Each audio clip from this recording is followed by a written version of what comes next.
Alright, Chapter 2, Ground Rappelling. Ground rappelling is a technique that allows the soldier to negotiate mountains, cliffs safely, rapidly. Before rappellers participate in mountain cliff rappelling, they should have completed all the requirements of the tower training. To ensure the rappelling is safely conducted and meets the mission requirements, rappellers should consider several factors.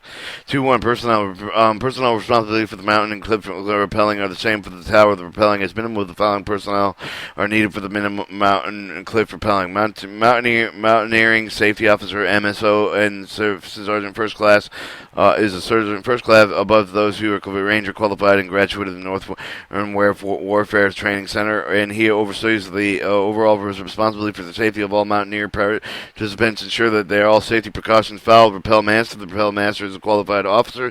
The NCO in charge of the training of the ground tower and the aircraft rappel safety procedures. Medical officer, non-commissioned officer, qualified rappellers, aidman must now medevac procedures, radio, telephone operator. The REA Tello monitors the radio and reports the report safety officer. The rappel lane NCO is qualified officer. The NCO is in charge of the rappelling on the wall of the ground. Rappel line, chapter 1.3. Paragraph 1.3. 2.2. Sustaining training. Before conditioning ground rappelling training, the unit elements conducted sustaining training. Review the construction of the rappel seats to be used and hook up the procedures. Conduct 2 rappels on the 34-foot wall with a 20-foot tower and acceptable. One with the equipped, one without the equipment. Conduct 2 rappels from the free side of a 34-foot or higher rappel tower. Demonstrate the ability to lock in during one of the rappels from the free side of the tower. Selection of rappel point. The selection of rappel point depends on the factors such as emission over the route of the anchor, the points that edge the composition, loose and the red jagged rocks. The anchor point should be above the rappeller's departure point. The primary and secondary anchor points must be solid. Natural anchors are preferred. The repeller should be also sure that the rope reaches the bottom or a place which they can further rappel the climb. Also, rappel points should be clarified, testified, inspected to ensure the rope will freely run freely and the area is clear of obstacles that could be dislodged. A sling with the rope is used with the rappel point. It should be tied twice from two separate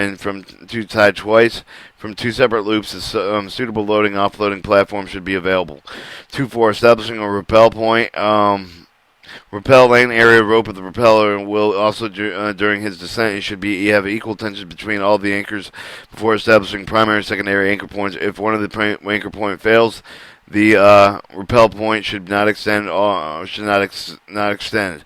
All methods discussed below performed a signal, double rope, and double rope application should be used safety. Here's your rappel joint, rappel point. It shows the different rappel connections.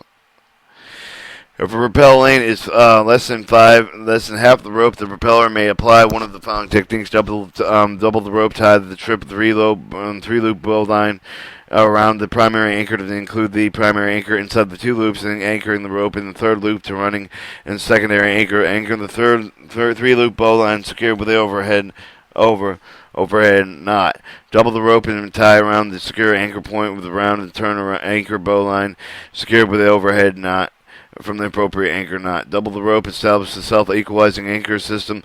Figure 2-2 bowline on the bite, and figure 8 on the bite knot, and to tie off the long stand with the round and turn anchor bowlines. Figure 2-2 shows the self-equalizing anchor system. 4. If in an emergency, double the rope and place it behind it through the severe anchor point in the running of the round of the anchor point with the snap link inserted with the place of the rope through the snap link to preclude the propeller from the sliding off the other end of the rappel line. The rappel lane tied to the double figure 8 square knot and the double fisherman's knot at the bottom end of the rope with both ends. If the propeller lane is greater than the half of the rope length, the propeller may apply one of the following techniques. 1. Use 2 ropes, a tie around the turn anchor to the bowline, and a primary anchor point. Tie the remaining rope to the tail of the primary anchor bowline. Tie another round with the turn anchor bowline to the second anchor point. The second anchor point should be a direct line beyond the primary anchor point. The second anchor point, the anchor can be either natural or artificial. The end of the rappel line should be either offset with the 15 centimeters, 6 inches above the rope end, freed freely through the rope snapsack. Using two ropes, establishing a three-pin anchor system using a bowline on the bit knot on the figure 8 of on a bit knot. Tie off the long-standing end of the round turn anchor bowline. 3. In emergency, use two ropes and tie the two ends together with the joining knot. Place the joined ropes behind and through the anchor point. Turn the running on around the anchor point with the snap inserted with the place the joined rope through the snap link. Offset the joining knot to the left of the right anchor. Tie off the bottom of the end of the rope with the joining knot to prevent the propeller from sliding off at the end of the rope. Due to the length of the propel rope may not reach anchor. If the rope is used to tie knots, may be too short to accomplish rappelling. When using the natural anchor, the tie a sling running and another rope around the anchor will run round turn or anchor bowline. Tie a fixed loop figure eight or a butterfly in one end of the rope of the rappel. One end of the rappel rope, which is attached to the rope. Turn around anchor through the two snap links opposing gates. When using an artificial anchor, tie an off sling rope with the runner with another rope to form a loop. But to put it through the snap links, they are attached with the artificial anchor point. So you bring the bottom of the loop up, connected with the snap links that are between the artificial anchor chocks and pittons and bolts. Grasp the spin locks that are between the chock pittons and then pull them down and together. Tie a fixed loop in the figure 8 or butterfly in the end of the rappel rope and connect the snap links that have been pulled together. Figure 1 rerouted the figure 8 knots can be used instead of bowlines. For 2, the runners may be used with one or more anchor points. Alright, D, backfeed. Stack. The rope is to ensure that it does not snarl when thrown. Take one of the rapid and run one rapid at a time. Let it fall into the ground. Ensure that no kinks, knots, or twists occur that might hinder the rope from feeding out. The rope is backfed. Anchor off with one end of the rope. The two methods used throw the rope are the underhand, overhand. Use the overhand between the trees and shrubs are on or near the rappelling point.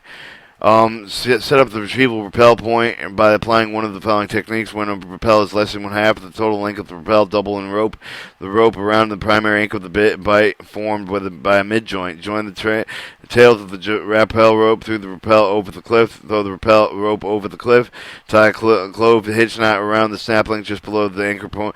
Ensure the locking bar inside the snap point and away with the gate opening end of the faces uphill.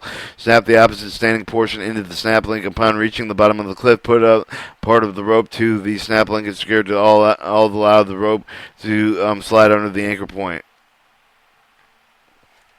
When the length of the rappel is greater than half the length of the rope is joined with the two ropes, anchor point, double fisherman's knot, or a square knot, adjusting the joint and joining knot so that it is away from the anchor. To tie the clove of the hitch knot around the snap link just below the anchor point, ensuring the locking bar inside the snap link points away from the gate opening and face uphill. Snap the opposite portion into the snap link. Upon completion of the rappelling, pull the rope into which is snap link and secured with all the ropes to slide around the anchor point. Warning. When setting up a retrieval rappel using only a primary point, taking care of selection of the point. Ensure the soldiers have a safety line approaching the rappel point with only the propeller going near the edge. Alright, 2.5. Type of the rappels. Each type of the rappels includes the body rappel, hasty rappel, seat hip rappel, seat shoulder rappel, Australian rappel, body evacuation, and seat hip rappel. Australian rappel are described in Chapter 1, paragraphs 1 and 10 and 1 and 11. The body rappel first, the anchor point and the straddle rope. Pull the rope over the behind and run it around either hip diagonally across the chest and back over the opposite shoulder. Then run the rope to the brake hand, which is often on the same side of the hip of the rope across, for example, the rib hip and the left shoulder. On the right hand, lead the brake hand down with the slightly sideways to foot on the corresponding to take the brake and proceeds with the guide hand at all times to keep the guide hand on the rope above the guide, rope above the guide. Not to break, but lean out sharp edge with the sharp angle of the rock to keep the legs spread. Will apart and relatively straight for the lateral stability. And the back straight, reduction friction to the BDU collar up to prevent rope burns on the neck, wearing gloves and using other clothing, padded shoulders or buttocks. To break, lean and back facing directly toward the rock area so that the feet are horizontal to the ground. Figure 2-3 shows the body rappel. B has to rappel the facing slightly sideways to the anchor point, placing the rope horizontally across the back through the hand nearest to the anchor point is the guide hand over the brake hand. Wear the gloves to prevent rope burns. The stop spring bring brake hand across the front of the body, locking the rope. At the same time, turning the face upward toward the anchor point using the rappel on the moderate rock pitch. The hasty rappel main advantage is easier and faster than other methods, especially when the rope is wet. Hasty rappel. Figure 1-2-5 shows the seated shoulder. Rappel. The seated shoulder rappel. To hook up the seat shoulder method, face the rappel point. Figure 2-5, snap in the rope, pass up through the snap link. Bring the rope over the shoulder and back to the opposite hand. Left shoulder and right hand. Use the same technique of the descent and body rappel. This method is faster than body rappel, less friction, more efficient repellers with the packs and during night and operations.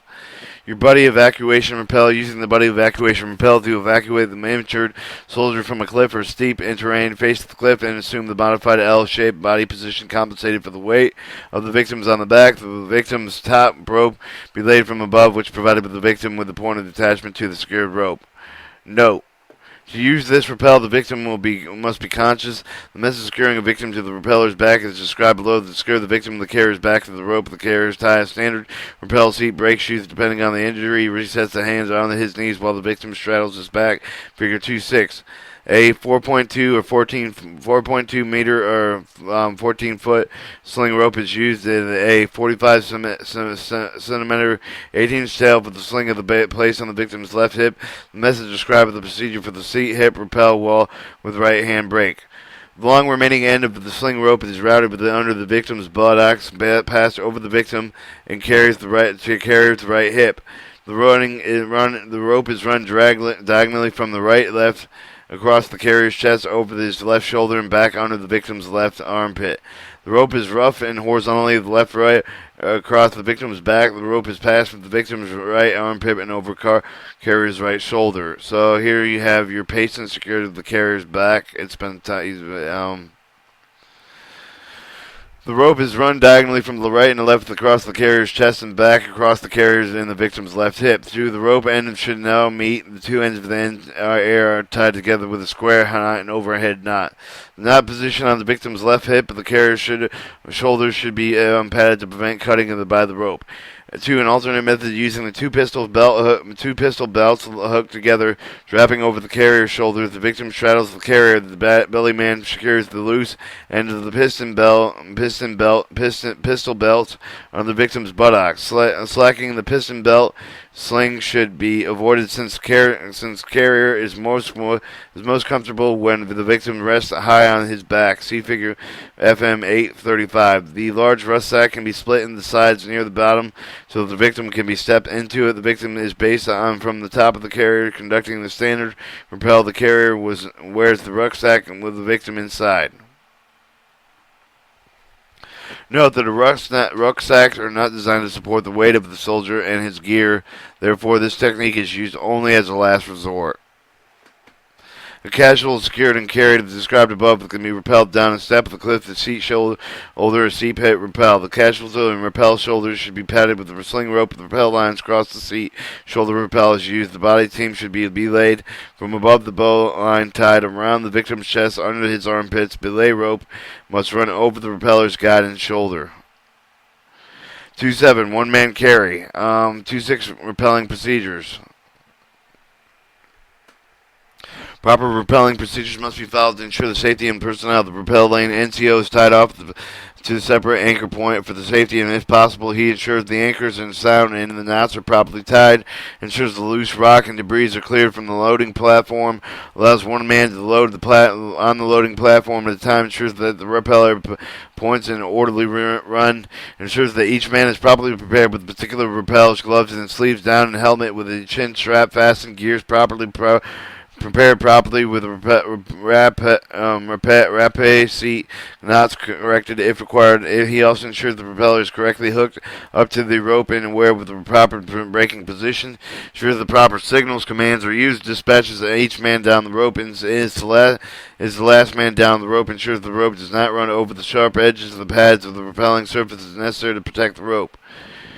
9 ensures the rope reaches the bottom as it is in place where the additional rappels can be made. The first propeller down will select a smooth route from the rope with a clear and sharp rocks. Conduct a self-belay with the Prusik sling tied from himself to the rappel rope. Clear the route in place of loose rocks with the rope made dislodged far enough to back on the ledge to be out with the way. Ensure the rope reaches the bottom and hits the back with additional rappels can be made. Ensure the rope runs freely around the rappel point when pulled from below. Clear the rappel lane straighten all twists and tangles from the rope.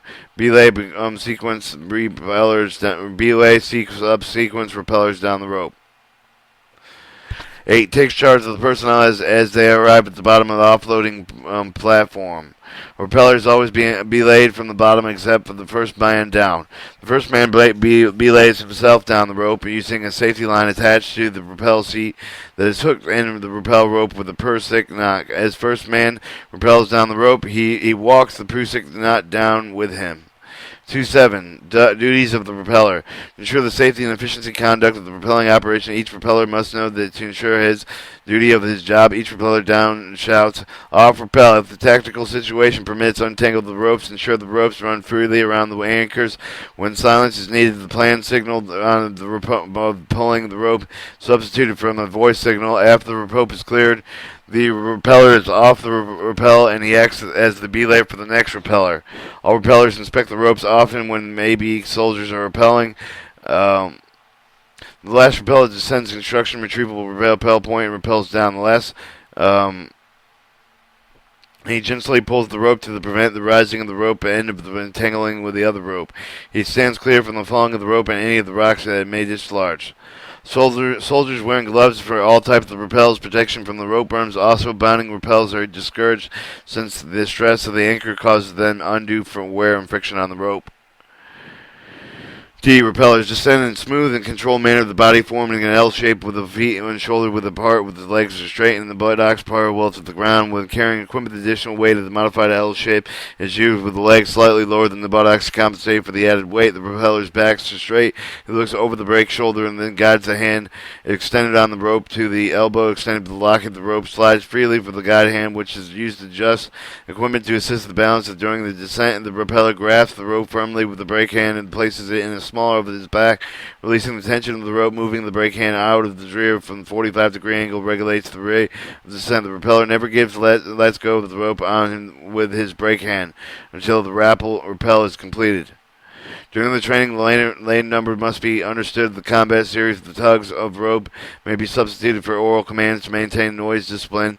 The number of tugs are used to indicate each of the commands is IAW and is at the unit standard authorization procedure. The B layer. The B layer assumes the position in the base of the lane for about 1 pace away from the knot rock area. It ensures that the rappel ropes are even with the ground during the rock of the tower rappel. The B layer loosely holds the rappel ropes with both hands so they're not interfere with the propeller, but is still able to stop the propeller should he fall. If the propeller shouts, falling loses control of the brake hand and descents. B layer immediately stops the propeller by pulling downward on the rappel ropes. To ensure the firm grip of the propelling rope, the B layer does not wear the gloves. Because no friction exists between the B layer hands and the propelling rope, gloves are not required for safety. However, whether or not to wear gloves is decided by the OIC or NTO. B layer watches the propeller at all times, maintains constant voice visual contact with the propeller. B layer wears a helmet to prevent injuries from falling debris. Also, commands are spoken loudly and clearly. Chapter 3, Helicopter Repelling. I think I'm going to skip this one.